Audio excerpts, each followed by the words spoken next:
The Office of Political Practices is excited to announce that the Campaign Electronic Reporting System, which is commonly referred to as CERS, has been updated. This CERS update will make it easier to enter in campaign finance data. This video details 3 of the main changes to CERS. At the end of the video, you will be shown where you can find a guide for candidates, committees, and treasurers to navigate CERS and enter in campaign finance data. But first, to begin, you will access CERS in the exact same way you always have. You're going to navigate to the upper right of the home screen and click the Sign In button. From there, you'll be redirected to ePass, so click the Login button, enter in your login information, and voila, you're redirected back to CERS. Now, if you're a candidate, make sure you select the Candidates tab to access your accounts.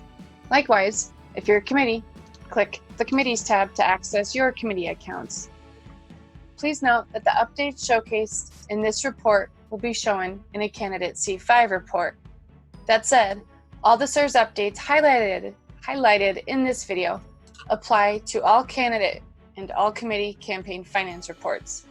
So let's see exactly what we're talking about. We're going to select our candidate, select finance reports, and get that C5 report started. All right, now let's cover those updates we were talking about. Right off the bat, hopefully you notice that you no longer see the words Schedule A, Schedule B, or Schedule C.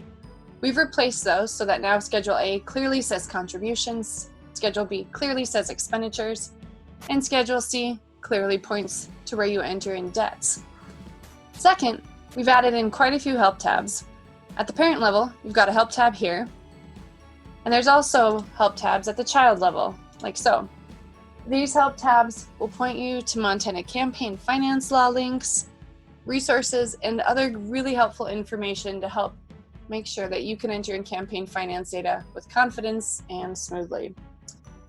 The third update is a general update that applies to any time you enter in a contribution, expenditure, debt, or payment. For example, check out what it looks like to add in a new expenditure.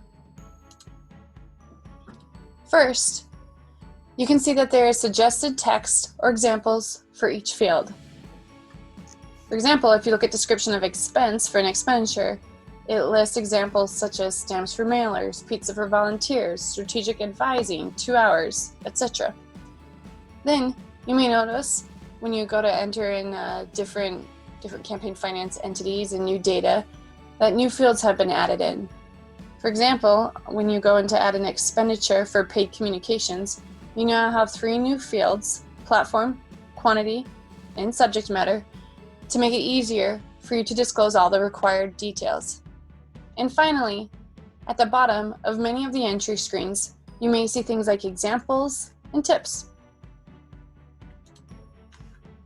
Now that you've got the brief tour of the new CERS updates, we want to remind you about some of the features and resources on the Office of Political Practices website.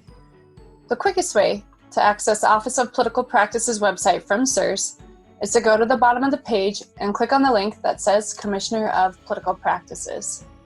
From there, you're redirected to the Office of Political Practices homepage. Now, anytime you want to access CERS from our website, the easiest way to find this will be to locate the blue horizontal toolbar up top and click Online Services. From there, scroll down until you see Campaign Finance, Candidates, and Committees.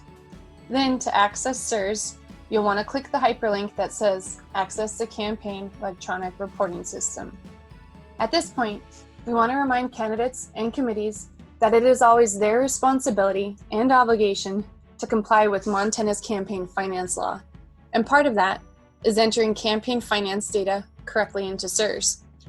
To help make this an easy and clear experience, candidates should reference and be familiar with this guide, the Candidate and Treasurer Guide to Navigating CERS.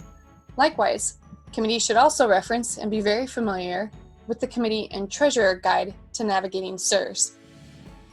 Once you've referenced these guides, please make sure to contact the office anytime you have questions. Finally, thanks for your engagement, and we hope you enjoyed the new CERS.